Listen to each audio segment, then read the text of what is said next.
Hello to everybody who's joined our webinar today.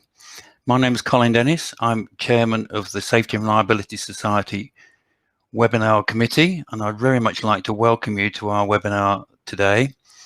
The topic of our webinar is Lessons Learned from 10 Years of Using the Common Safety Method for Risk Evaluation and Assessment, commonly known as the CSMRA. This particular topic is of great interest to me. In my time working at the Rail Safety and Standards Board in the UK, I participated in several of the European Rail Agency working groups on the development of the CSMs, and including the CSMRA. During this time, I found it a very interesting task, in particularly trying to get the 27 member states who were sitting around the table to agree on a methodology going forward, and with many lively discussions that were had. I also had the opportunity to undertake a couple of the initial independent safety assessments as part of the assessment body role for the CSMRA, and it's therefore of great interest to me to know how things have been going over the last 10 years of the actual practical application of the CSMRA, and that is the topic of our talk this afternoon. So in terms of the program, I'm doing my little bit of introduction. Then we're going to have 4 presentations. Dragan Jovocic is going to give us a bit of background into the objectives of the CSMRA. He's not going to be talking about the methodology in detail. That was provided in some background information prior to the event. We're then going to move on to the experience of both the infrastructure manager, National Safety Authority, and European Rail Agency. So for the infrastructure manager role, Ivan Lucic of Network Rail is going to be talking to us. Then from the National Safety Authority perspective, we have Pete Gracie from the Office of Rail and Road. And then from the European Rail Agency, Dragan Jovocic will come back on again to tell us about their experiences and what we can look forward to going forwards. We will then have a question and answer session where all 3 presenters will be available to answer questions, and hopefully you'll be able to pose the questions that come up during the presentations.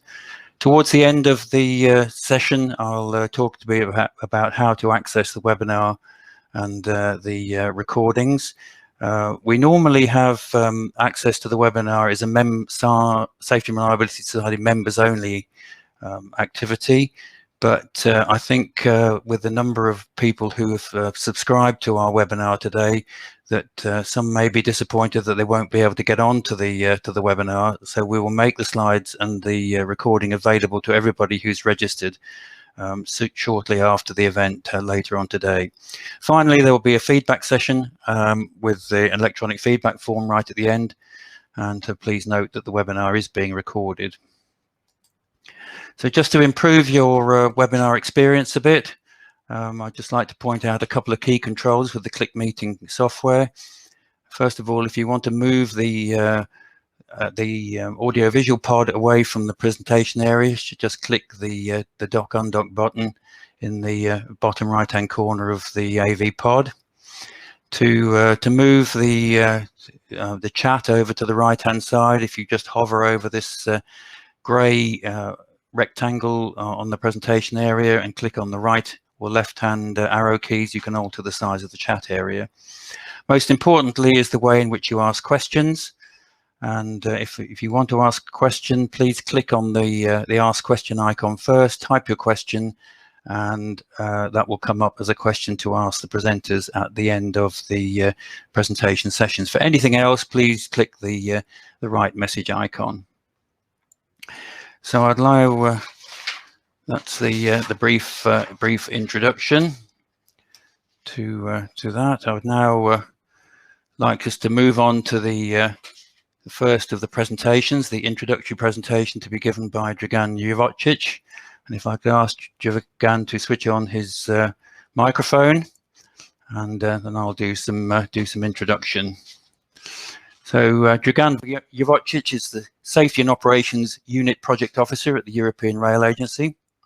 Dragan has more than 25 years of experience in the railway sector, Before joining the European Rail Agency in 2006, he worked in the rail industry in the command control branch of Alstom for 13 years. He was Project Safety Assurance Manager in charge of RAMS activities and the production of safety cases in line with the requirements of Senelec 50126, 50128 and 50129 standards. At the European Rail Agency, Dragan has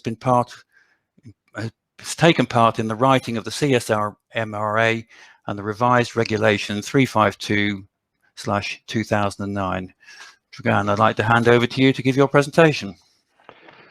Okay, thank you, Colin. Hello to everyone. To move the slides, yes. I will just give a little bit of history and context for those who are not from the European market, initial objectives, and just a reminder of the method. So why was CSM for risk assessment necessary? As you all probably know, in many industrial domains, not only in the railways, a gradual improvement of the safety resulted from costly experiences and bad lessons learned from the past, tragic accidents. So prevention of similar occurrences was regulated reactively with the definition of new national rules, laws, standards, and practices. So consequently, every country developed its own way of doing, which unavoidably led to what you all know, differences in the principles and approaches, both in terms of technical systems, but also in terms of safety cultures, which made the breaking through international market very difficult. So it was especially dependent on multilateral agreements, and it was conditioned to additional and very often unnecessary checks, safety demonstrations, and additional authorization. So in order to open the European market, you understand that it became obvious for harmonization in Europe. So without entering into the details, the harmonization across Europe, European railways, fits with the European overall new concepts and new methodology.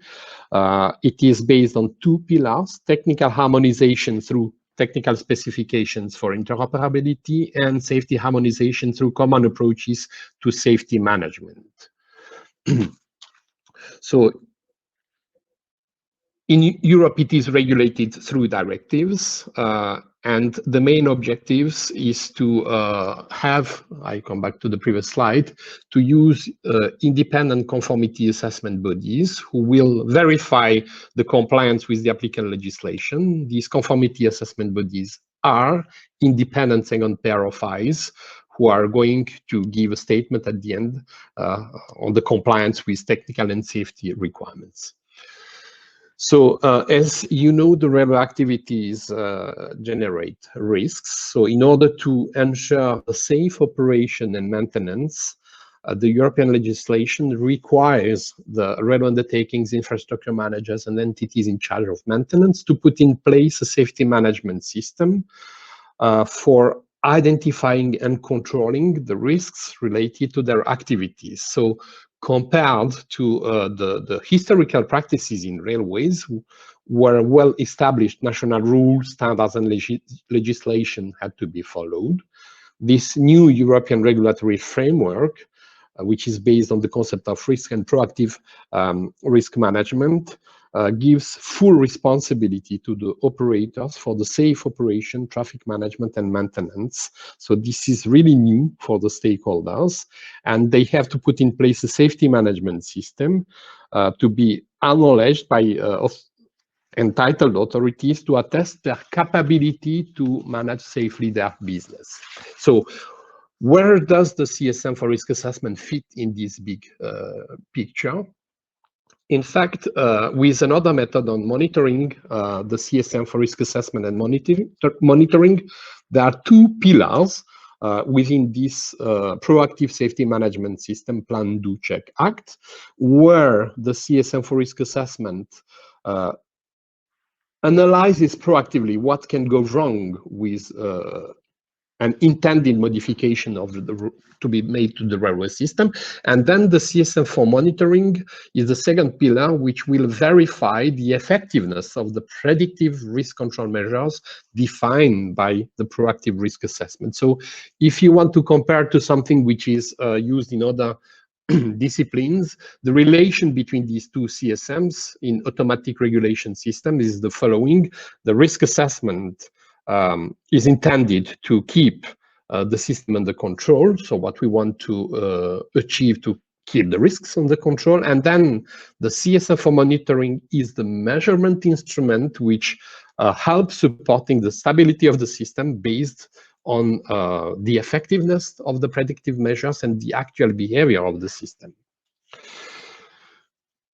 So in summary, compared to the historical practices, react and fix approach, based on lessons from the past and accidents, these historical practices, the proactive approach to risk management consists to, when making a change, analyze systematically what can go wrong, can it reasonably happen, what are the impacts, and what can I do to prevent it? Or if I can't prevent, what can I do to manage the negative impacts of it?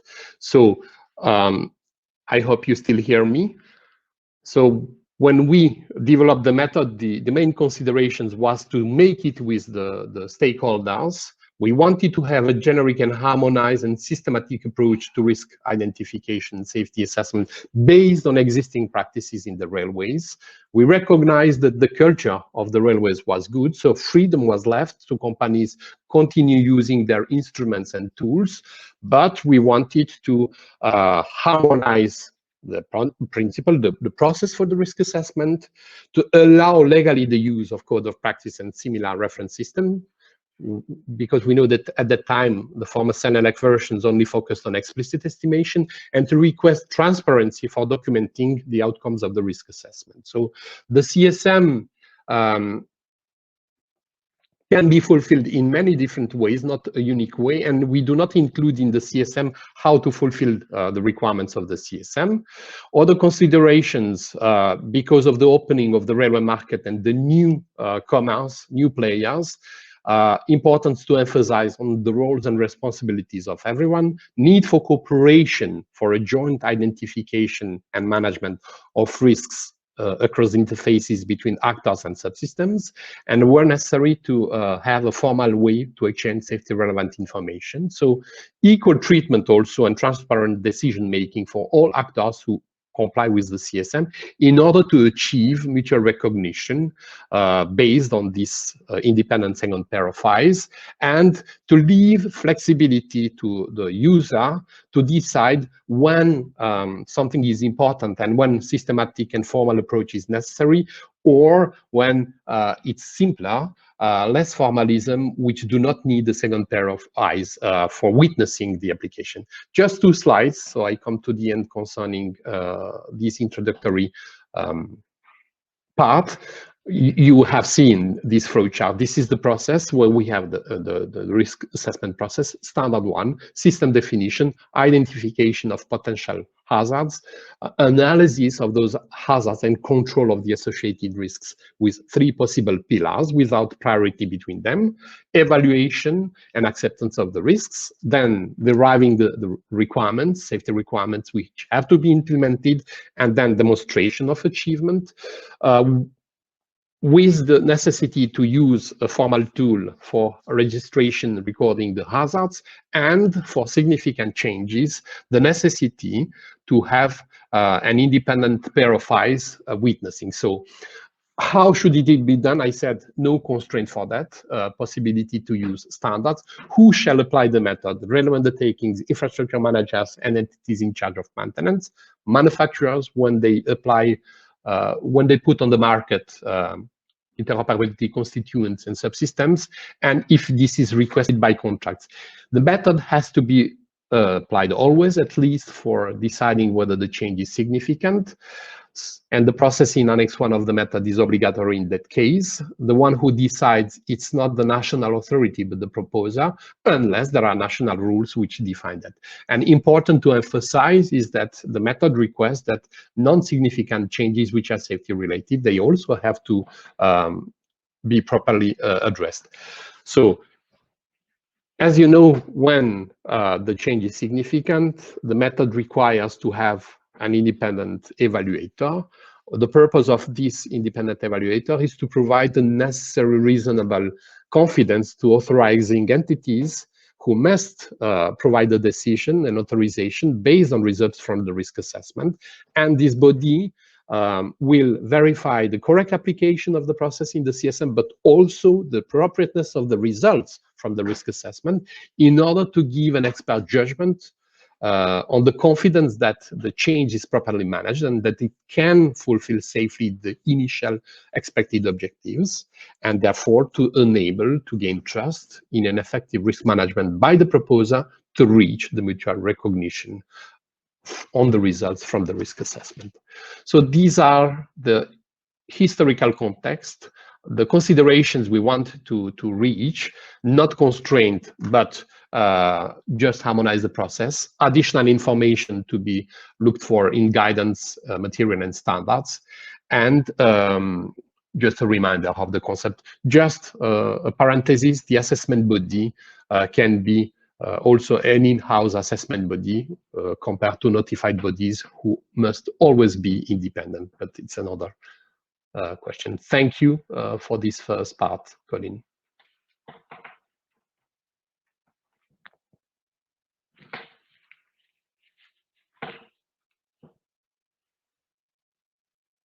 We'll hear from Jogan a bit later on about the ERA's experience with the CSMRA. So now I'd like to move on to our second presenter, and I'm going to ask Ivan to turn on his microphone, and I will introduce Ivan before we get on to the next session.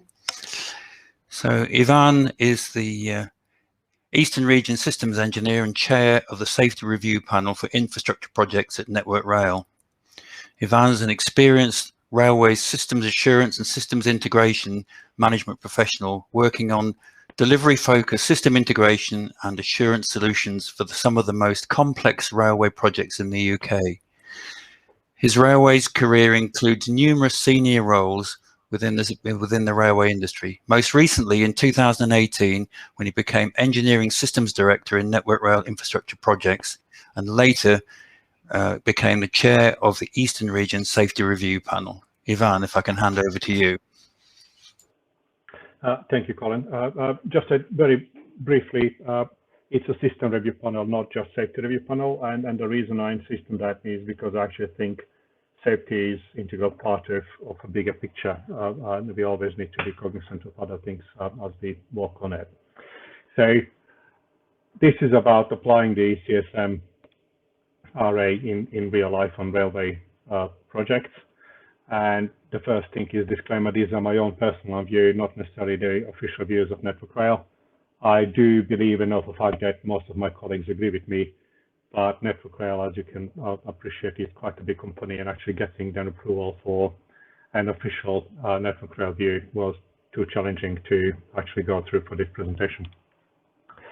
So talking about the scale of what's happening in Network Rail, the data we looked at covers the period before CSM was introduced from 2006 to 2020.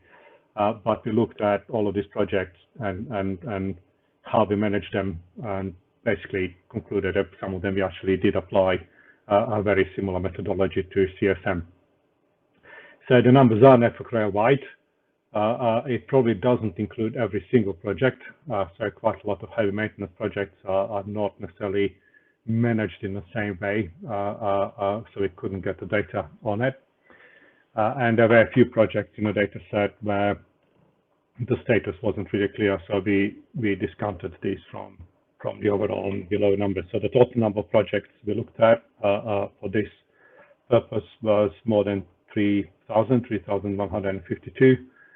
In total, there is about 18% of projects that were classified as significant, and the rest of it as non-significant projects. So this is a scale of the task in Network Rail. Before joining Network Rail, I spent over 10 years in London Underground. I was head of system safety on the capital delivery projects. And London Underground, as a light rail or the metro, doesn't have to follow CSM. So in London Underground, we didn't do that. And I decided to compare, you know, the pain and gain of both slightly different approaches. And for that, I've looked at three projects that are very similar in the scope and the challenges around it. So the two were simple depot upgrades. I said one in Network Rail, one in London Underground. Conventional signaling upgrade, again, one in Network Rail, one in London Underground, and an upgrade of the station on both sides. And without going into too much detail, because we simply don't have a time for that, but I'm quite happy to discuss it in some other forum, or you can contact me through Colin, or I will put my email in the chat later on, so we can exchange experiences there as well. The whole experience was cheaper and easier and more efficient in London Underground. Now, in the next few slides, I'll try to go in a few details why I believe so. So in terms of legislation, or CSMRA legislation specifically, that comes through the question, what does London LU means, London Underground. So there is nothing wrong with the concept in legislation at all. I just think that there is a room for some improvement there. So roles defined in legislation do not necessarily easily fit the network rail organization and the life cycle and how the accountabilities change from beginning or an emerging of the project to the end to handing it back into service. So I guess we should make it a little bit easier for people to actually apply it, and I would probably guess that it's not different with any other infrastructure manager. The question I have in particular about the criteria with CSMRA is, what do we really mean by additionality in practice? Who can manage additionality in organization?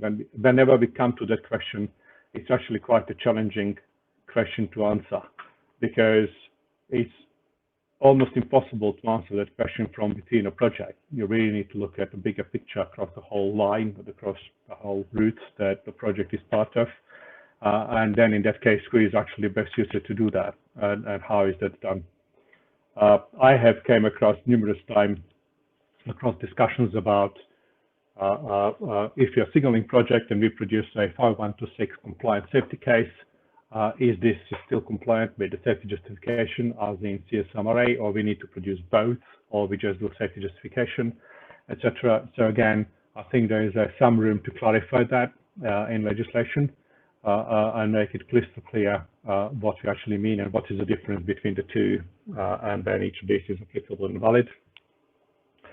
In legislation, the competencies for actors and those who deliver change to the railway are not really defined, but they are defined for us both. Again, in my view, the focus on competencies defined for us both is perhaps wrong. It's focused on legislation and understanding legislation, as opposed to actually understanding how is the real life project going on and a real life application of system safety.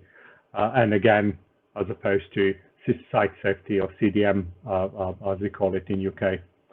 And also the focus of legislation is on what, which is probably right for legislation, but there is no guidance on how to do things. And again, I think it is quite needed. From my short experience in network rail this last 3 years, there is a huge variance in how projects approach this, and it surely is not right way of doing it.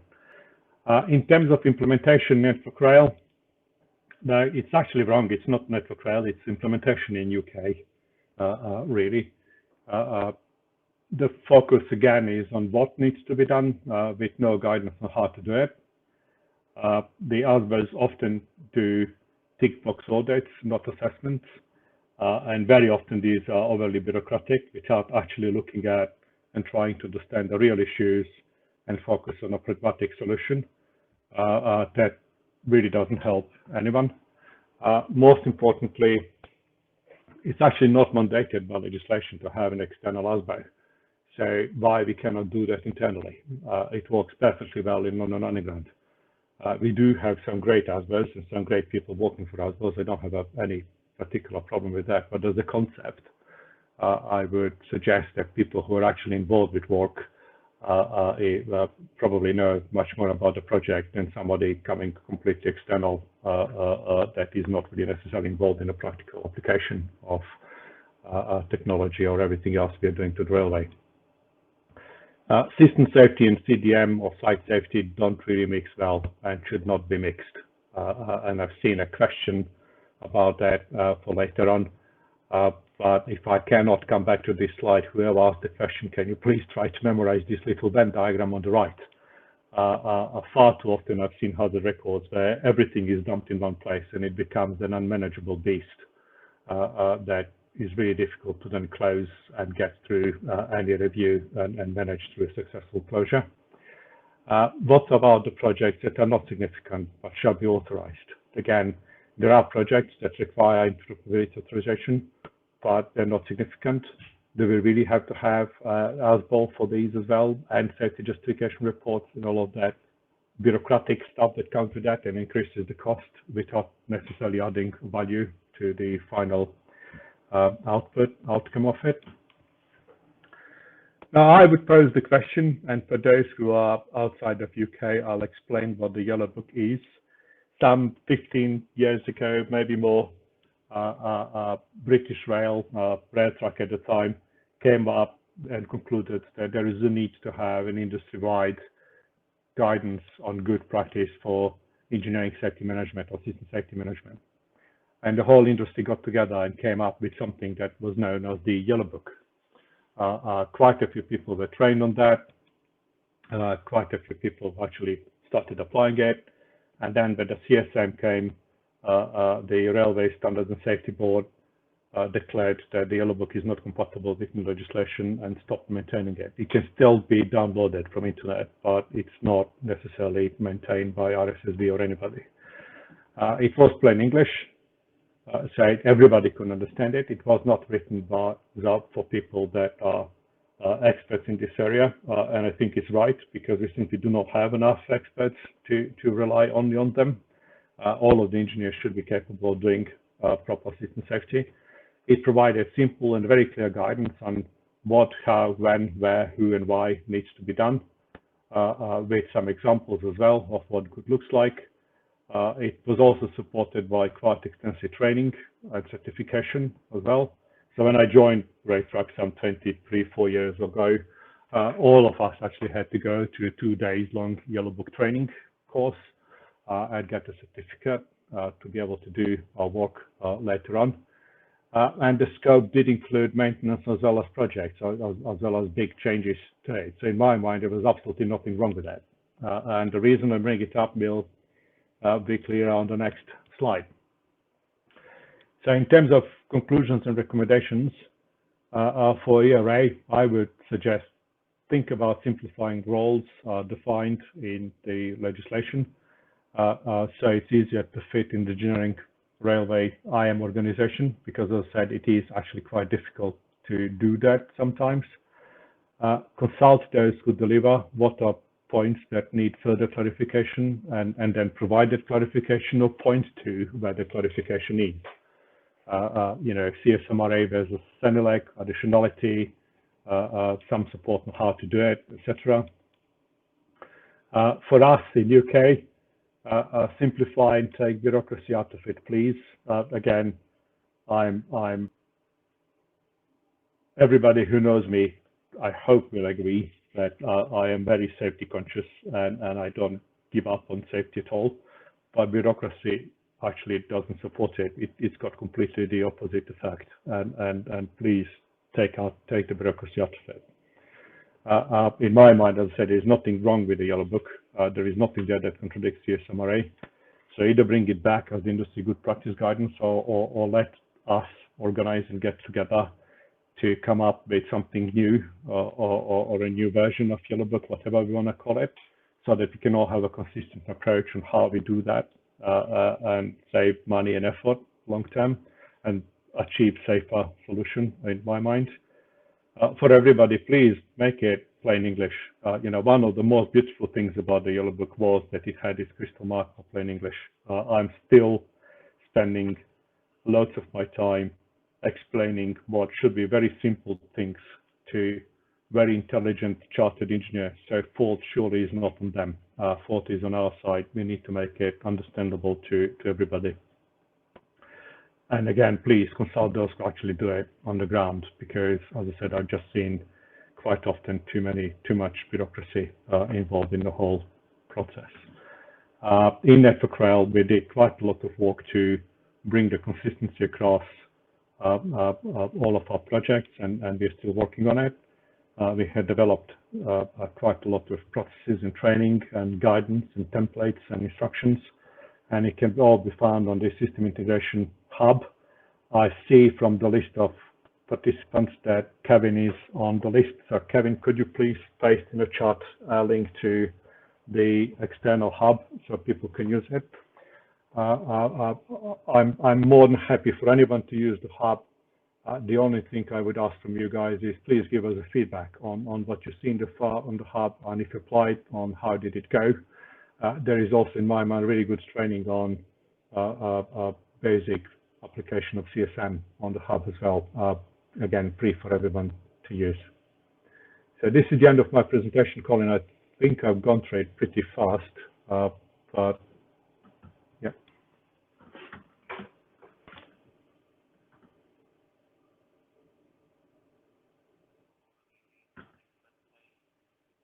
Appreciate your thoughts from the infrastructure manager's perspective and your own personal views on the implementation of the CSMRA.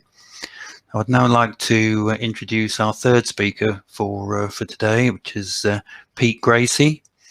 Pete is Head of Interoperability and Rail Vehicle Engineering at the Office of Rail and Road. A former Royal Navy submarine weapons engineer officer, Pete has over 17 years experience in railway safety, signalling, engineering and interoperability. His railway career has included project delivery for Network Rail, Bechtel and Crossrail. He was the systems engineering manager for the Docklands Light Railway during the extensive preparations for the London 2012 Olympics, and senior assessment body and notified body signatory for the network certification body. He took up his current role at the Office of Rail and Road in early 2020. Pete, if I can hand over to you to give your presentation. Thank you. Thank you, and good afternoon, everybody. This is going to be a little bit of a personal journey for me, and a reflection on how CSMRA has come across during my the sort of second half of my railway career to date. So prior to CSMRA coming into force in 2012, I was, as has been mentioned, I was working on the Docklands Light Railway. In that particular capacity, I was a designated competent person reviewing safety application of some of our projects, and also securing independent competent persons to do safety verification of our larger project. I moved to the network certification body in 2012, in fact, just before the London Olympics. And I then became a signatory for newly formed ASBO, Novo. In fact, I joined the month before CSMRA came into force. What we were doing at that time within the organisation from a safety perspective was we had been given the role of continuing Network Rail's internal application of the pre-CSMRA scheme, which was safety verification by independent competent person which was specified in the Railways and Other Guided Transport Systems Regulations 2006, which was subsequently amended to reflect the introduction of CSMRA. So I worked actually as an independent competent person. There were a few issues around that, and I'll talk about those in a minute. After leaving the network certification body, I actually went back into project delivery again, and I ended up in a position where I was acting on behalf of the client and procuring assessment body, notified body, and designated body services, acting on behalf of the proposer of change, presenting applications to my current body, the Office of Rail and Road, for authorisation to place into service. And after that, I then moved into my current role. As Colin said, I joined this particular role early in 2020, 11 working days before we started working from home, 9 working days before the World Health Organization declared COVID-19 a pandemic. So Ivan's talked a little bit about the application of CSMRA in the United Kingdom, and I wanted to reflect a bit on some of that and the transition that happened between the previous regime to CSMRA. I'll agree with Ivan. I think the Yellow Book was really useful. It covered extensive guidance. One of the problems, I think, was that it wasn't always followed. My own experience of infrastructure projects within Network Rail, particularly, whilst there was extensive guidance in the Yellow Book, the actual application of those particular methods and practices was scarce. So my view is actually that CSMRA is a subset of what the Yellow Book actually wanted us to do, but being legislation, it puts more emphasis on making sure it happens. I think it's compatible with what the Yellow Book had within it. I wouldn't say no to something like the Yellow Book coming back. I think it would be useful to provide other techniques. What does CSMRA actually give us? Well, it gives us a minimum acceptable application of safety management as regards system change. You can always do more. And what did Yellow Book provide us with? Well, it provided us with tools, techniques, and advice that could allow us to do more. One of the issues I think I saw over my time was the transition, particularly within Network Rail projects, from safety verification by independent competent person to CSMRA, and the way in which new requirements of CSMRA were communicated across the Network Rail project. Certainly under safety verification, there had been a bit over application. If you take a requirement that says and make it or, you increase the number of things that come under that requirement for independent review. Not to say that that's a bad thing. It probably benefited the project delivery community to have that extra level of overview and independent assessment. However, there was a great bias within the independent competent person regime around the knowledge and experience of the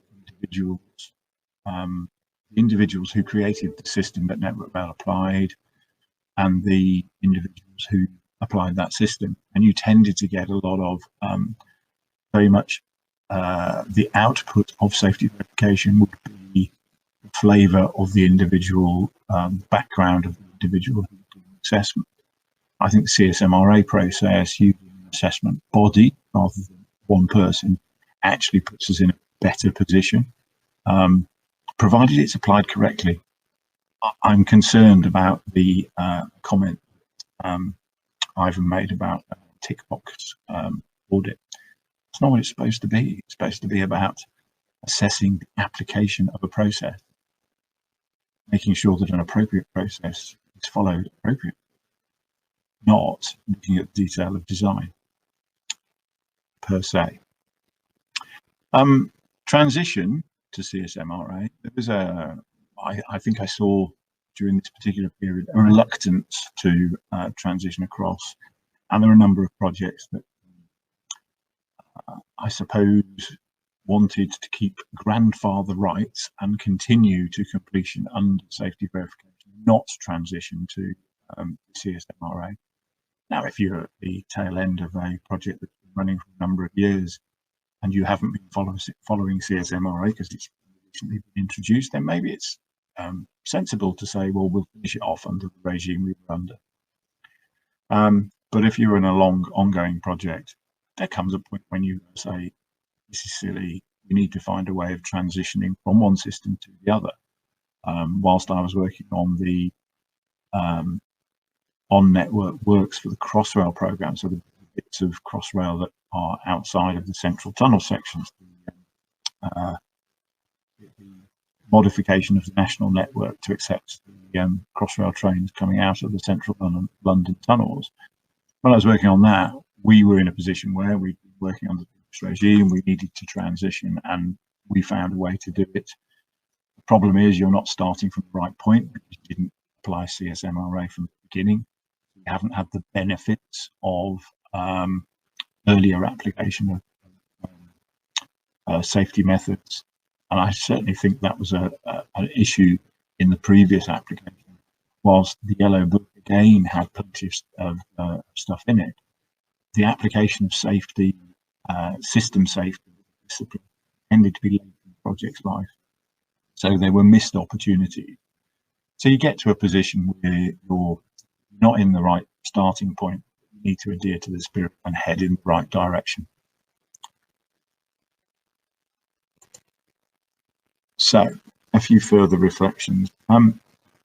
As an assessment body, or working for an assessment body, what's the big thing that came across to me?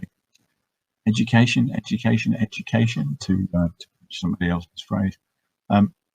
People didn't understand it, and they tended to shy away from CSMRA because they didn't understand it. That's not a problem. The problem is you need to educate, you need to explain. Both as an assessment body and as a client on project delivery, I spent a lot of time explaining this is actually quite simple. It's not asking you to do anything you shouldn't already have been doing. However, it's now legal. You are required to do it. I did find that there were issues both when working as an assessment body or when working as on the client side in project delivery. There were issues of bias. As an assessment body, you sometimes find you're fighting against bias, or maybe it's the blinkered views of your client.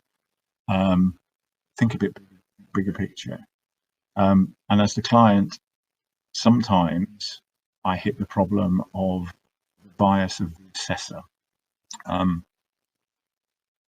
I found myself in a position where I had to challenge a negative assessment of work that had been done. And I felt that the particular assessor was actually stepping outside of their responsibility, essentially trying to re-engineer my program. That's not your job. You're not supposed to be assessing what the solution is. You're supposed to be assessing that we have correctly applied safety management principles to that process and have produced a solution. Yeah, that was a problem. I hit a few technical issues trying to solve it.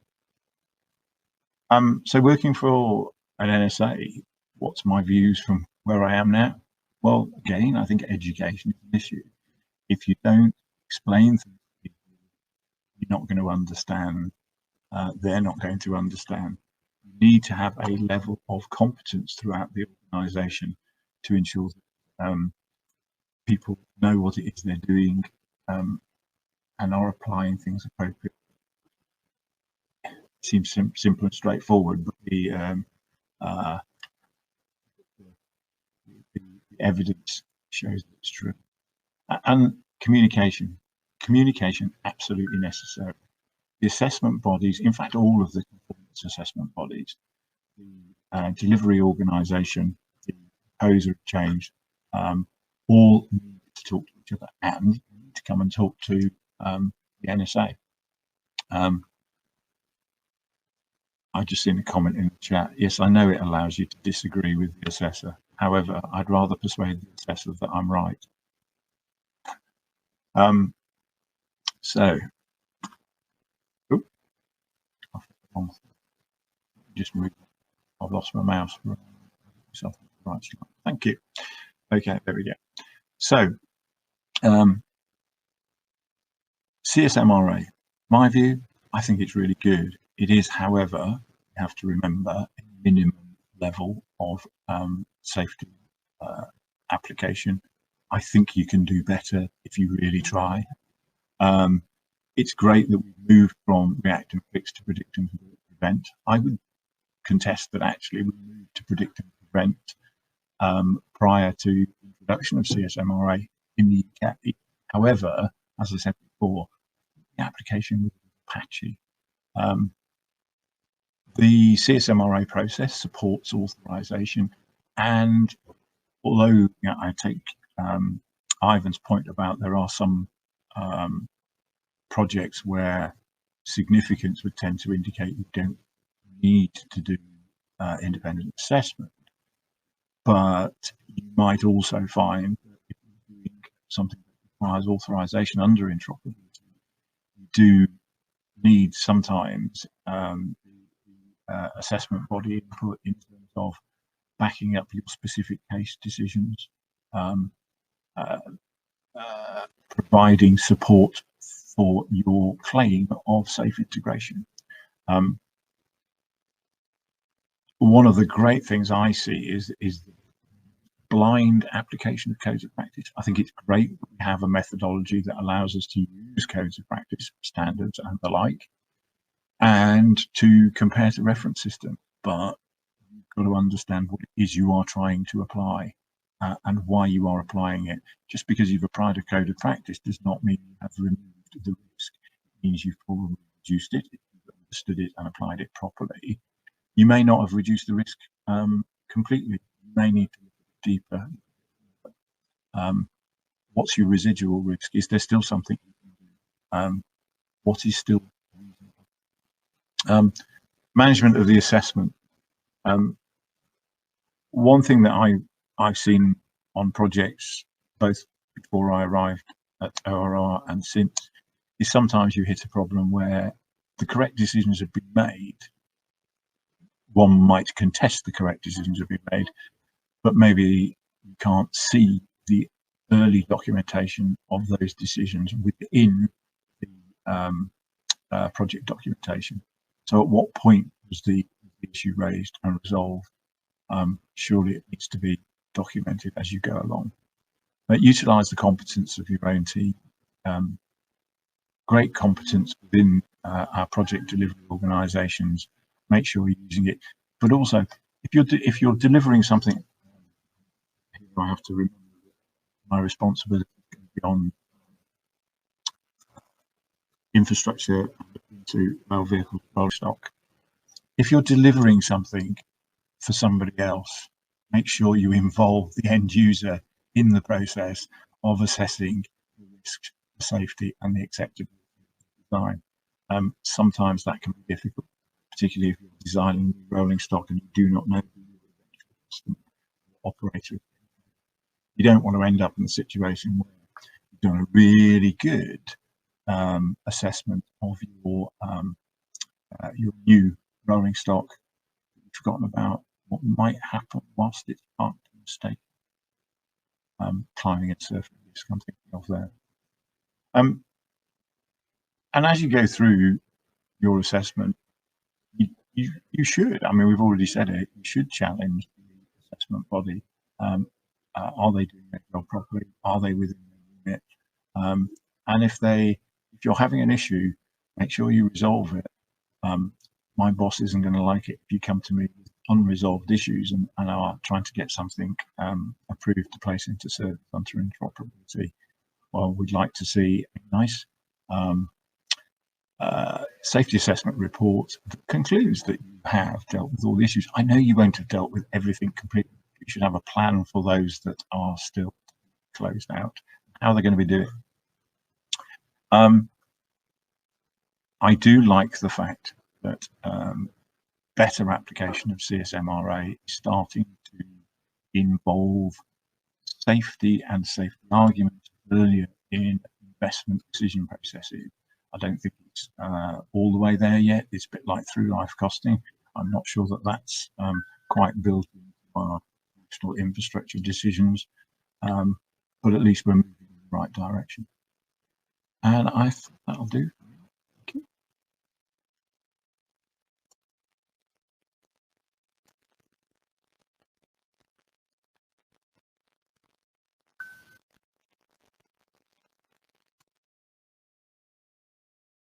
Do you hear me?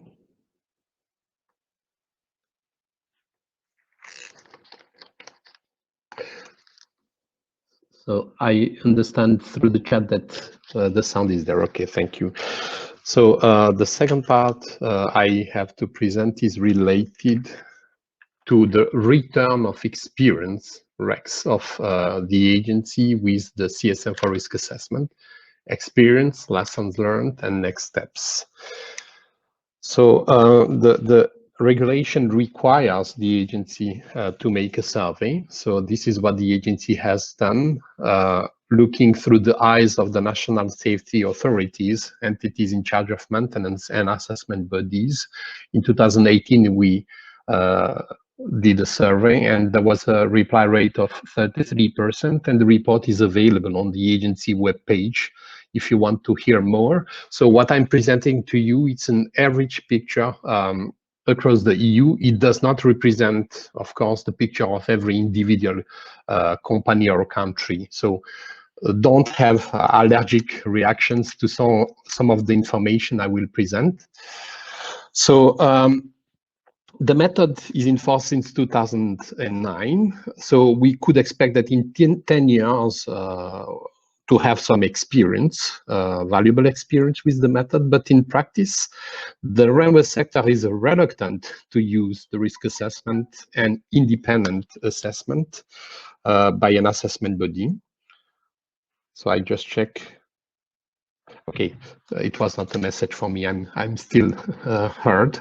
So the sector is reluctant to both the CSM and using an independent assessor because they have fears and a wrong perception of the concepts of risk. Therefore, despite so many years and mandatory use, in practice, the experience is still very poor, and it is not, as you will see, used so often by the sector. So why is the sector reluctant to use the CSM? Remember the introductory part that I made with the change compared to the historical way of doing, following blindly rules, national rules, standards, and so on, where now the risk-based approach requires to systematically and proactively consider what can go wrong and what can I do to have it under control. So, in fact, the Achilles heel of the CSM is this concept of significant change filter. For the reasons previously explained, the method, so big change, important, need a witness, we leave flexibility to the proposer to decide when to apply the formal process and when something lighter can be done. So the side effect of this flexibility left in the method for right reasons, that possibility is misused, abusively used by some stakeholders to bypass the use of the harmonized process and to appoint the external assessment body. So the return of experience indicates that many people perceive risk and risk assessment as complicated, boring, a boring job, which requires automatically production of a lot of unnecessary paper. Nobody likes it and nobody is happy to deal with it. So the concept of significant is intentionally misused, as I said, for the two reasons: no formalism, and I will not have anyone who will dig into my organizational issues.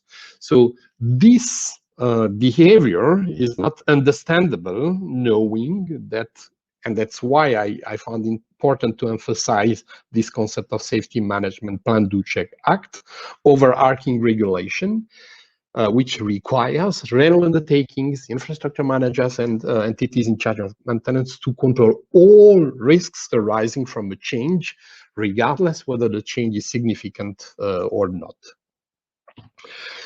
So the thinking in terms of risks, as I said, is a big change. But at the same time, the sector is too much self-confident that the railways are safe because we are running trains for more than 150 years using well-known rules. We know our business, and we do not need to be taught what we have to do and how to do it. So it is important to emphasize that there is an underestimation that in 150 years, the railway history, the risks have also evolved, and there are new risks related to the complexity of the architecture and technology used by the railway system. The operating speeds and traffic density also increased. The interactions with the humans in all the development processes of the system, design, installation, operation, maintenance, are bigger and more complex. And there is a much higher turnover of the staff within the railway companies, where they spend less time to have a mindset and build a railway safety culture. So the overall picture that we can retrieve from the survey that we have done is that only 2 to 3%, less than 5% of changes are significant. And I think that Ivan underlined in a few years how many changes Network Rail had. So big companies have between 500 to 1,000 changes per year. A common picture for a country or a company cannot be drawn from the survey. And the levels of understanding and of the application and experience are dependent on the country, on the company in the country, or even on the team making risk assessment in one company. So nevertheless, the general indicators which emerge from the analysis of the returned replies, a small minority of stakeholders well understands and correctly applies the CSM, but this ratio is only between 10 to 15% of RUs, IMs, ECMs who have a positive experience. And it is to note that manufacturers who are used to apply the Senelec, this ratio is probably higher, but we don't have a measure of that. Then we have two other categories. A large number of stakeholders still do not understand and face difficulties in applying, but they are learning while doing and improving, continually improving. Another category, the last one, a large number of stakeholders across whole EU still faces big difficulties with the understanding and correct application. And all the replies underline that we did not, despite 10 years of existence for the reasons we mentioned, enough experience to be able to understand, correctly apply, and learn by doing. So what do we see between big and small companies? There is a variability. The size is not only the only constraining parameter. Big companies have big and complex organizational structures, higher needs and ambitions in terms of changes. So they face different problems and challenges than the smaller companies. Usually they have sufficient resources to allocate, usually a different department, and they have a higher knowledge of concepts related to risk, so they can apply a systematic top-down approach. Nevertheless, some big companies are still at the very beginning of the CSM. The small companies need more time to react and adapt to legislation. Usually smaller needs for change, so less opportunities to learn by implementing and doing. More problems with the staff and resources, so usually subcontracted because same staff doing many activities in the company. However, small companies are more flexible and able to implement smarter solutions that better fit and capture the essence of the CSM. And in case of deficiencies, they tend to solve the problems instead of debating about them. Also, variability compared to newcomer and incumbent railways, historical companies. The newcomers often very flat organizations, less resources, subcontract, are capable to adapt faster to new terminology, and are flexible and can change easier their way of thinking and their mindset. So they tend to be proactive in applying and staying in the spirit of the CSM. The former historical companies, I'm afraid that Pete was right, more resistant to change and application of new methods, in particular if they feel it requires more resources. So they prefer to continue using the former processes and solutions. They are more rigid to new ways of thinking and managing, solving issues. So they consider the CSM as an unnecessary duplication of CNLEC. Whereas the CSM and CNLEC is an extension of the CSM, and I said more resources that they can allocate. So as some additional details concerning the different parts of the CSM, there is a great lack of experts on the market, competent both in railways and in risk assessment. So we need something to be taken in Europe. Usually the evidence and documentation of risk assessment is of poor quality. It is better understood and more applied for technical changes, less experience for organizational and operational modifications, where the sector tends to use codes of practice. The CSM, I think we heard, is found to be complex and not understandable, so hardly applicable. These are just the thoughts of the sector without interpretation. They are perceived, the CSM is perceived as heavy, costly legal burden, applied often very late at the end of the project, where the design is already frozen and it's too late to take any corrective actions. Usually not used as a proactive tool, therefore for risk identification and prevention of risks. Almost never used for cost optimization and process improvement. And the CSM and the ASVOs are seen useless, burden, costly bureaucratic formalism without benefits, which is of course a wrong belief, as Pete explained. And the obligation of appointing the assessment body is maybe one of the factors that discourages a lot the decision on the significance. Something which was pointed out is also the role of the NSA and of the assessment body concerning organizational changes. System definition is usually poorly described, concerning especially boundaries, interfaces, and environmental conditions, which can have impacts on assumptions and limits of the risk assessment. So it leads to an incomplete identification of the hazards that cannot be controlled if they are not identified. Poor or not existent description of the organization of the project. So it's unclear who does what and the competence of people who are in charge of risk assessment. Poor interface management, while all the concerned actors are not systematically involved in the hazard identification and joint management of risks through the interfaces. And also what we see is many proposals tend to transfer the control of risks that go beyond the scope of responsibility of another actor.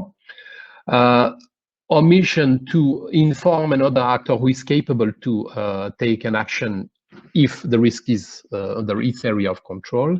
And due to the poor system definition and poor consideration of the interfaces, there is no assurance that all risks, and in particular those shared across the interfaces, are identified and well managed and controlled, and no assurance of the safe integration of the components in a subsystem, or even of the subsystem we are modifying within the overall railway system, knowing also that the concept of safe safe integration is also not well understood as well.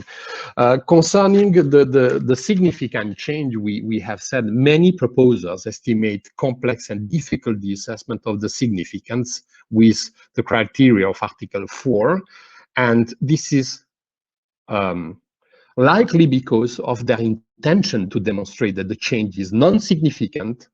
And unfortunately, for safety-related changes, this is not an easy and possible task without a proper risk assessment. So the decision is also strongly dependent on the experience and knowledge of the persons responsible for the risk assessment. And as we have explained, in order to avoid the formalism of the CSM and the appointment of the ASBO, we have just a small percentage of changes which are significant, and they are usually technical. And this is an indicator that it is not, also, there is an indicator it is not related to risk-based or rule-based countries. The same experience is in all countries. Many proposers wrongly interpret non-significant as a permission to do nothing.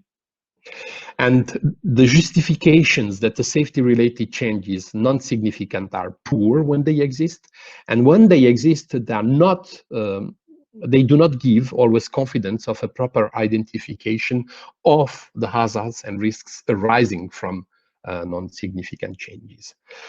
And many NSAs do not know how non-significant changes are assessed and how the associated risks are controlled. So concerning the use of the codes of practice, I think that Pete summarized well the problem. The sector prefers using codes of practice and comparison to similar reference systems, but often they forget to verify the relevance of the selected principle for the specific risks they are trying to manage. So they are used only to limit the risk management efforts. So the side effect is that it usually leads to the obligation to operate the system with constraining operation and maintenance measures, whereas explicit risk estimation could have enabled to identify measures, technical measures in the design, if risk assessment and assessment bodies are involved early in the design to prevent those risks and heavy operational constraints. So although they are preferably used, these two principles, codes of practice and similar reference systems, they are not always well applied. And just one example, using codes of practice do not require the same level of detail of the hazard identification. So the stakeholders are trying to match very detailed hazards from the hazard identification with overall concepts of a code of practice. So then it leads to trying to stick to the code of practice without really understanding what the risk analyst is doing.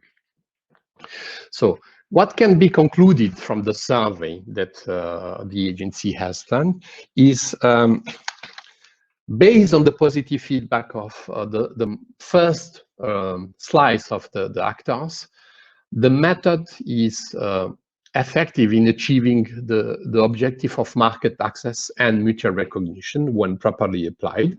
And for a big majority of actors, the period of application was not long enough to enable them to learn by doing, because they do not apply it so much. 2 to 3% of changes are significant.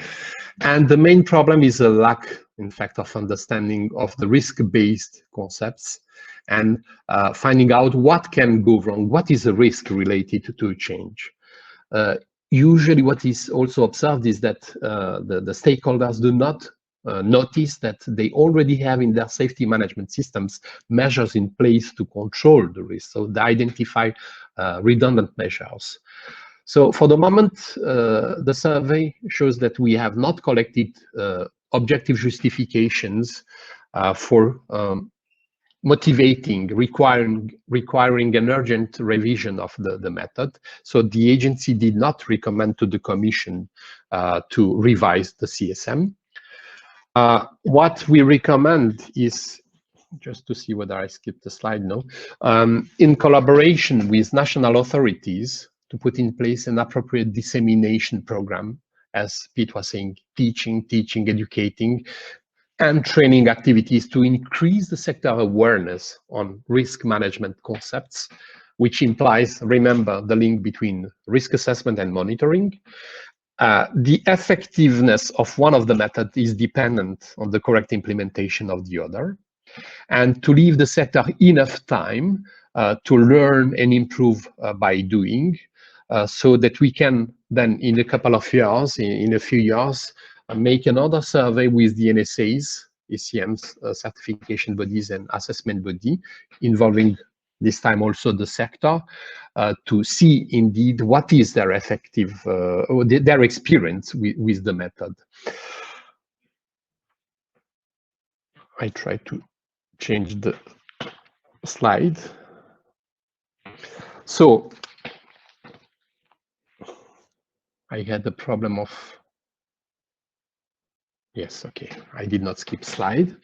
In order to avoid confusion and to unnecessarily create additional administrative complexity and the misunderstanding of successive amendments of the legislation, while the railway sector is trying to implement the existing legal text, to learn and to improve by doing, and therefore they're trying to build a proper risk-based safety culture in a very complex environment, the agency recommends to build a solid return of experience with correct and clear justifications of why improvements or clarifications of the CSMs is necessary. Revision of laws must be motivated by objective reasons for actual weaknesses and problems with the CSM, instead, if I can say, of emotional and political beliefs.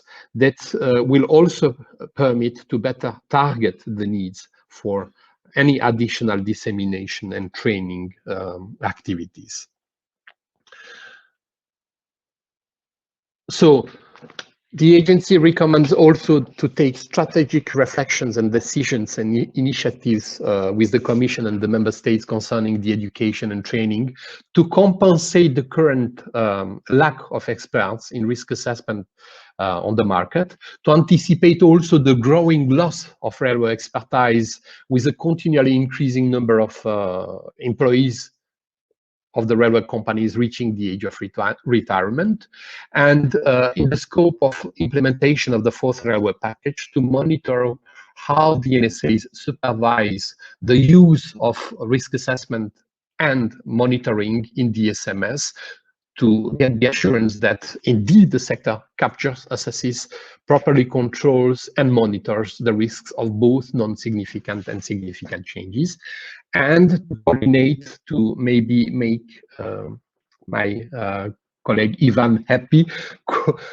to better coordinate with the European Cooperation for Accreditation, the accreditation bodies and recognition bodies, as well as the cooperation group of the assessment bodies, to better harmonize the requirements for the acknowledgement and the competence of the assessment bodies, and also to have something equivalent over the recognition bodies as what we have among the accreditation bodies. So the final slide from my presentation, what shall we keep in mind based on everything we have heard? I fully share with Pete what he said. The CSM legislation has not brought anything new that you were not already doing. So this risk assessment as a general tool is a means to an objective. It is not an objective in itself. The objective of risk assessment is not to make good and nice paper, but to keep people safe. The reluctance of the sector to using the CSM maybe do not look for a twisted and complicated interpretation of the requirements, but simply read and use common sense. Read what is written in the CSM. The CSM does not oblige you to forget your past ways of doing and the rules, but to know why you are using them. So what risks are you controlling? The methodology does not impose how to do things, but it is there to help the risk analyst reflecting and going through the right steps, asking him the right questions, and it does not replace the expert judgment and the expertise of the risk analyst. He is the only one who is capable to take the decision. The tool cannot do that. The method leaves place to use Yellow Book or other guidance material. Do not forget that there are guidance materials available on the agency webpage. And what Pete said, the single application of whatever methodology, code of practice, explicit estimation, or risk assessment technique does not guarantee that the hazards are identified and actually controlled, the risks are controlled to the right level. So it is crucial that we use competent people with good knowledge of both the railway system and risk analysis techniques so that we have successful risk assessments. So for additional guidance, don't blame the CSM that it doesn't contain it. It gives the minimum harmonized framework, and the guidance can be found in Yellow Book, Senelec standards, and the IEC 61508 as examples. So normally this finishes my presentation, Colin.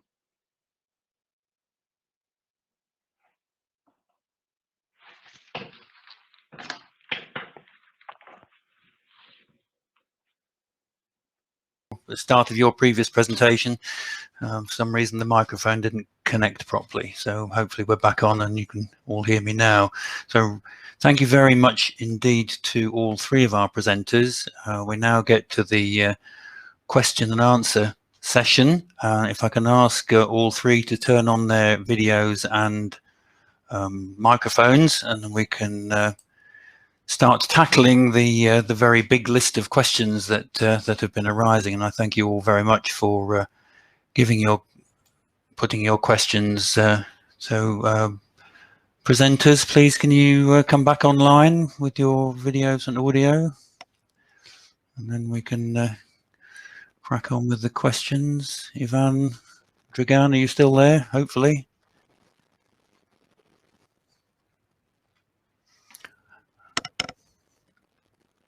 Looks like you're on your own, Pete.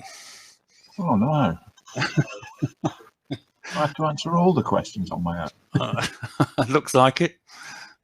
I asked the audience. I think so. I'll just pass off my questions to Pete. Anyway. Okay. Welcome back, guys. Thanks very much again for giving the presentations. We've got lots of questions to get through, and what I would say to start off with, if we don't manage to get through all of these by the finish time of 22 to 2, we will attempt to answer the questions on written responses after the event. So hopefully we can get good answers back to you on all of these. I'm going to start off with a question which I think was, oh, hang on, who did that? Which was started off being raised in Ivan's presentation. This is a question from John about CSM versus CDM, and in particular on large construction projects with small railway element, where the main players are not railway people. Large railway projects with small construction elements are easy. What do you all view on this? And it might just be worth, Ivan, there was a couple of questions about what actually CDM is for our non-UK audience. Perhaps you could just start off by just explaining that a bit. But the CDM stands for construction design and management, I think, if I remember well. It's a regulation that is focused on predominantly on managing health and safety during construction. It does have some impact on what happens after construction, but it's mainly focused on how we manage safety on site during construction. So to answer the question from John, in my experience, John, I would highly recommend not to do it. I cannot mandate that because it's not in my powers, but if I could, I would, to just really make it simple. And there's a number of reasons for that. The first one is that the way construction of CDM hazards are usually managed is different to the way the system safety hazards are managed quite often. So the construction of health and safety hazards are often managed by simply just going through this long list of low-level detailed items and ticking them off by applying some mitigations or going through making sure that it's covered by method statement or whatever. And for these, you don't need to produce any kind of safety case or safety justification. They are actually not supposed to be in the scope of independent assessment as though when they do their job, it's not in their remit. The project may decide to bring them in to do that, but it's not in their remit. And there is a slightly different set of skills required as well to manage them. And you don't often find people who do have both sets of skills and can manage both types of hazards. The other bit is I've just seen, and I'm not pulling the numbers from thin air, they are real life examples. So there's a program, I'm not going to say which one, but because they're now fixing it, there's a program that before stage group 3, which is an early stage in network array life cycle, so it's when the option is chosen for how to proceed, already had more than 2,500 entries in a hazard record. So by the end of the program, you can easily add another 2 or 3 zeros to that number. So who is going to manage that? It's just something that is not manageable, and it hides what is important from what is really not important. So that's my view. Okay, thanks. Dragan or Pete, would you like to comment on that? I think that the answer given by Ivan is quite, I would say, reasonable, although it is not incompatible with the CSM, where the CSM project would just log that this is managed by following another code of practice for those families of hazards, and that can be done separately, and just a reference to the right tool or evidence for that. So I'm fine with what Ivan said, because this could lead to complexity in managing and losing the right thing to manage in each domain. Okay, thank you. Pete, any NSA type view on that? Not an NSA view, but one from a previous existence where I found that myself in the situation of inheriting a project that had combined as record, where the CDM and the CSM managed together. It does provide, as long as you understand what you do, it does provide a level of complexity, as long as you designate which hazards are the CSM hazards and therefore need to be reviewed by the assessment body, and keep them out of the ones that are not necessarily part of the scope. Okay. You can do it. It's just I wouldn't try doing it on a large project, because as Ivan says, on a large project you could end up with something that's actually quite unmanageable, quite difficult. You don't want to end up seeing something. I think projects where I've seen well, the ones where you use a proper database for managing hazards and hazard records, rather than and also requirements, rather than those that have tried to do it on an Excel spreadsheet. That's doomed to failure. Okay, thank you. We've got a number of questions regarding. Sorry. I'll just turn my camera off because I think my broadband is struggling. Okay. Outside, because I've seen it, quite a few people think I'm breaking up. Well, definitely breaking up, so I just turn my camera off. Okay. Well, yeah, there was 1 or 2 comments on that. So yeah, there's quite a few questions on significant change, which in terms of the experience of using the CSMRA and addressing the significant change criteria. So the question from Stephen here is, what is your definition of significant change? There are a number of criteria in the CSM, but for a routine, well understood change, you can get a non-significant change result, but still be safety related. Is this appropriate? Hi again.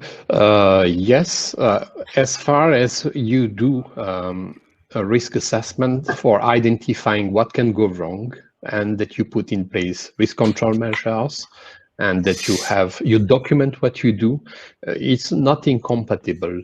The only problem is not to conclude please for safety related changes which are non-significant equals permission to do nothing.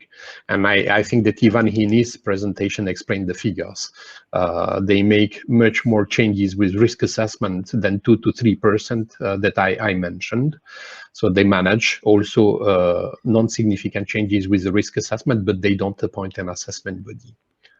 So the only concern you shall keep in mind is that you must keep the change under control. Okay.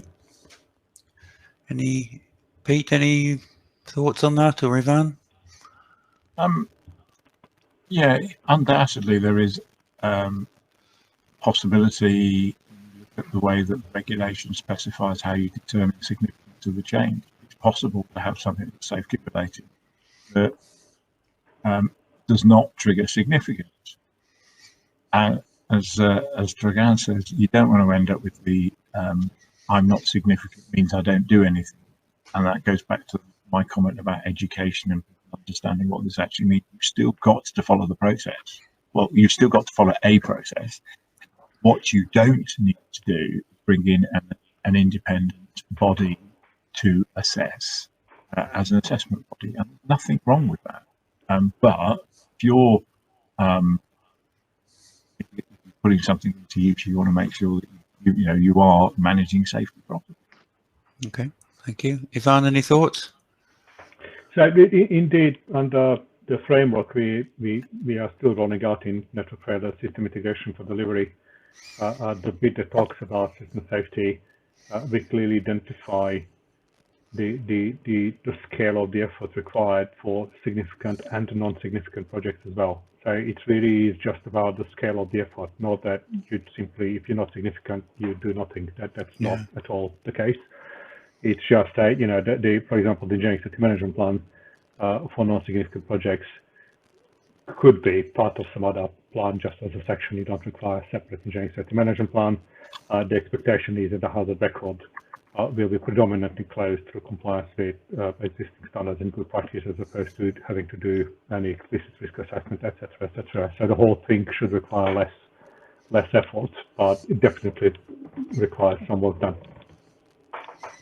Okay, thank you. And just on a similar theme, a question from Iona. How to define non-safe related changes? Technical modifications in existing rolling stock can be very small. A very simple example, add a sticker to a vehicle, adds a tiny bit more fire hazard. So this is then seems to be safety related, but most likely not safety significant. Would you agree with this conclusion, or should this example not even be classified as safety relevant in the first place? An interesting one. I mean, I think, yeah, you need to assess every change for its safety implication, but the amount of risk, safety risk involved can vary very much between if you're on the tipping point of something, you make a very small change on the wrong side of where you want to be. So yes, you need to understand that. I think in taking this particular example, if I was to go back to what Ivan said about additionality, additionality can be a bit of a problem, not necessarily for rolling stock. If you're looking at the bigger picture, the small change, which does not seem in its own right to be having a big impact, can actually have a big impact if you understand its true context in terms of railway change. minor change like applying a sticker to a railway bit. Okay, you do need to understand what you're doing. It's probably not going to trigger significant. Oh, what's happened? Are we still there? Yes. What's happened to the video? Why is that? It's hidden. I've just lost the video on my screen for some reason.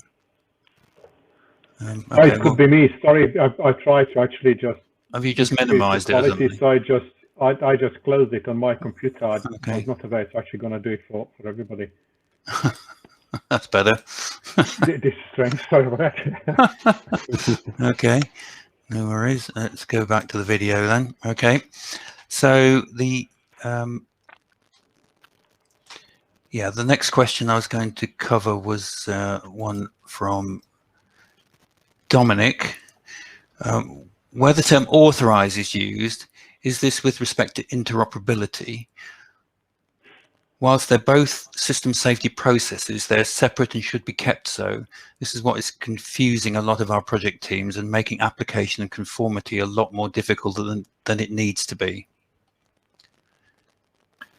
Okay, when we're talking authorized is under interoperability. So the requirement to have authorization to bring something into use, service. They are not separate. They are related processes. Technical compatibility has a safety element, and therefore technical and safety compliance needs to be demonstrated. You're not going to achieve an authorization unless you can demonstrate safe integration into the railway system. Okay, Drugan, any thoughts on that one? Before Pete thought, I was not sure to understand well what has to be kept in mind simply is that with the fourth railway package, the concept of authorization has been changed with respect to second and third package. Vehicles need an authorization to be placed on the market. No need for an authorization to use the vehicle, which doesn't mean that there is no risk assessment.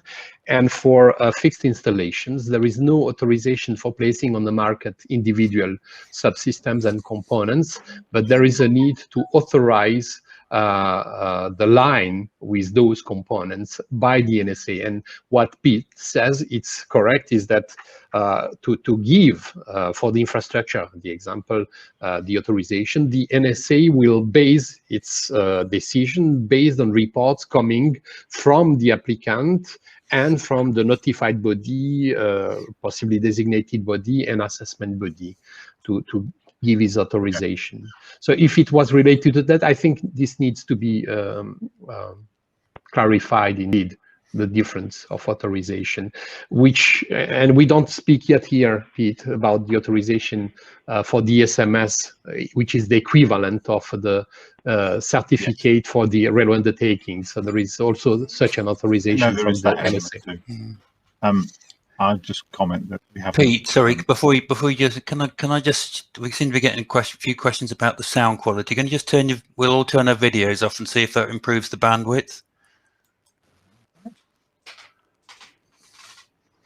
Sorry, go ahead. I was going to say, for clarification, the United Kingdom has not implemented. Oh, I've lost it altogether now. I also face difficulties in hearing Pete. Yeah, Pete's lost it altogether. Let's. I'm still here. Okay, it's just coming in, fading in and out a bit, Pete. That's the problem. Okay, maybe I'll try a different microphone. Okay, let's move on to another question. This is one from Roger. And perhaps rather than answering the question, how do you manage organizational change? It's kind of, what has the experience been in considering organizational change as part of the overall CSM process? Because it was always going to be one of the more difficult areas to cover. Drugan, would you like to comment on that one? Yes, it's a very good question, and for that I have to admit that there is an area for interpretation of the CSM. Usually organizational changes can be linked to the validity of the safety certificate of the operator. And in that case, we can expect that the National Safety Authority is involved in, or in future European Railway Agency, when there is a significant modification of the organization. Nevertheless, the CSM allows that for that, the applicant, when he makes the risk assessment, appoints an assessment body, and then it's quite difficult to give a single answer to that question. The survey simply shows that big companies, for example, DB or SNCF, when they make organizational changes, they have an in-house assessment body, in-house experts who can evaluate independently and give the assurance that everything is under control. But for the rest of the survey we have done in 2018, has not pointed out that there was a single organizational change or even operational subject to the CSM process.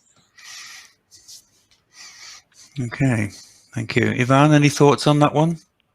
Just about any Network Rail experience on using it for organizational change? I have actually been involved in a couple of these, not necessarily running it, just was invited as a member of a panel. So we do hazard identification. We go through a process of looking at each of the hazards as a consequences of the organizational change, and applying the CSM, but in a slightly simplified criteria. So, we actually look at additionality. For example, if there's organizational change running in parallel with another organizational change and so on. And as an example, when I was in London, Nottingham, we actually had 2 organizational changes of the same organization running in parallel by 2 different groups of people. So, this is the kind of stuff that we would look at in Network Rail. The CSM logic flow of questions to decide if something significant or not significant doesn't easily fit into organizational change, I have to say. So when we did it, we tried to kind of reason around it a little bit.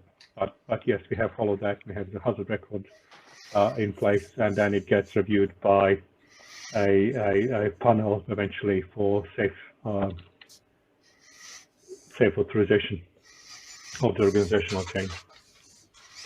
Okay, thanks. Pete, any quick thoughts on that one? I think CSM is an entirely appropriate way to manage organizational change. Okay. I'm conscious of the time, and we've got loads of questions. As I said, we are coming to the end of the allotted time for the webinar, and we haven't hardly touched the surface with the questions, so apologies for that. As I said, we will try and provide written responses to these questions in the follow-up to the webinar.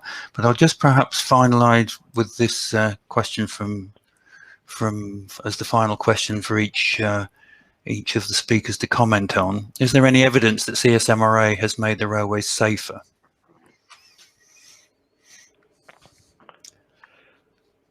Maybe Dragan first, and then the others can complement. Yep, sorry. Yep. It was not the initial intention of the CSM for risk assessment to make the railway safer. If you remember the context of different practices in Europe, what we needed is a common tool so that we can mutually accept what is done in one country in another. So we needed a common instrument, because the safety culture of the railways was acknowledged in the directives.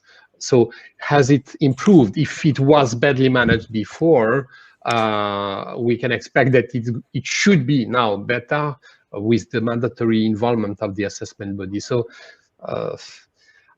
the question cannot be answered now, at least, but the overall objective with all the other work streams we are having should go to improving, because I saw a question related to humans in the railways, to the right processing of human and organizational interrelations with technical systems to decrease the possibility of a combination of events which lead to an accident. And at the end, we will probably improve because the complexity also of the architecture, as I said, improved. So this is my idea, my opinion about it. Thank you. Pete? I think I go following what Dragan says. No, I don't. It wasn't intended to make the railway safer. It was intended to provide a common minimum level of safety application across changes to the railway system and across the member states. Has it done that? Well, my own experience in the UK would indicate that I think there is a better understanding. There is a earlier application of system safety considerations. One would always hope that that creates a safer railway. I certainly think that the application of CSMRA has on occasions highlighted issues that otherwise would have slipped through the net.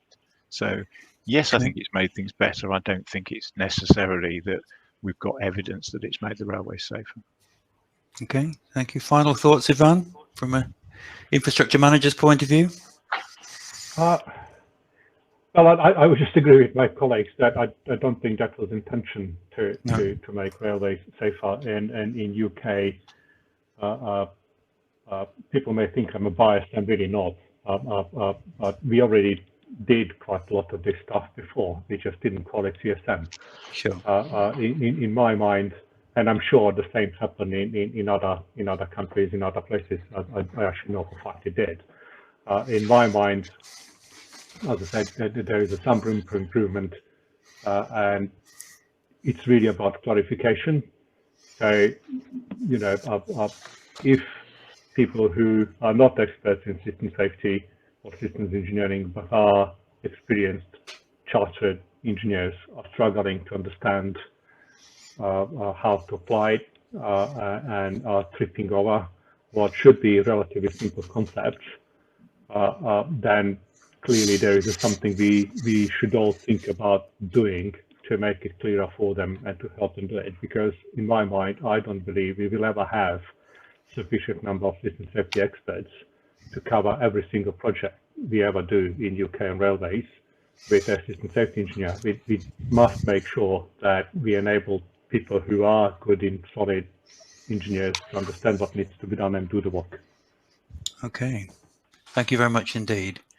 So I can bring the Q&A session to a close there, and thank our presenters again for their excellent presentations and going through the questions that we've been able to cover. As I say, we will try and provide responses to those questions in the follow-up email. So we've talked about the... Yes? Colin, I would like that we finish the seminar with one warning in mind. Do not consider the independent assessment body as an enemy. Take it as a partner who is going to help you debugging your organizational issues and improving your processes, so that at the end you will not have difficulties to classify significant, non-significant, because you would have improved your knowledge and your processes. So thanks, Colin. Okay, thank you very much for that. Sorry, then on that note, I agree with you 100%, but then for us was as well, please do not think that all project engineers and project managers are evil people who are there to ignore everything. It's got to be a mutual loving, I can see. It needs to be both ways, it really does. Yes, sure. I agree with you both. Right, super. Well, on those final thoughts then, we'll draw that to a close. So thanks again for going through that. We'll now just come to the end of the session. I'll just If I could ask the three presenters to turn their microphones off, that would be great. I'll try and put the video back on to see if we still got. Hopefully, you can still see me okay. So normally speaking, the webinars that we record for our archive are accessible only to SARS members. Because this particular webinar has been so popular, and in fact we reached our attendee limit, and therefore some people have missed out on being able to see this. This is unprecedented, it never happened before, so it's obviously a very popular topic, and certainly is one that we then may consider to do further webinars on in the future. But to make sure everybody gets a copy, I'll be sending a copy of the link in the follow-up email later today, and so that you can all see that. Normally our webinar archive is accessible to members, and you can join as a full member of the Society or a simplified associate of the Society. Please see our website for details. Joining SARS is relatively easy. We have a range of memberships available for different skill sets within the safety and reliability profession. So SARS is a licensed member of the Engineering Council for professional registration at chartered and incorporated engineer level. And again, there's lots of details about the different types of membership and how to apply on our website at sars.org.uk.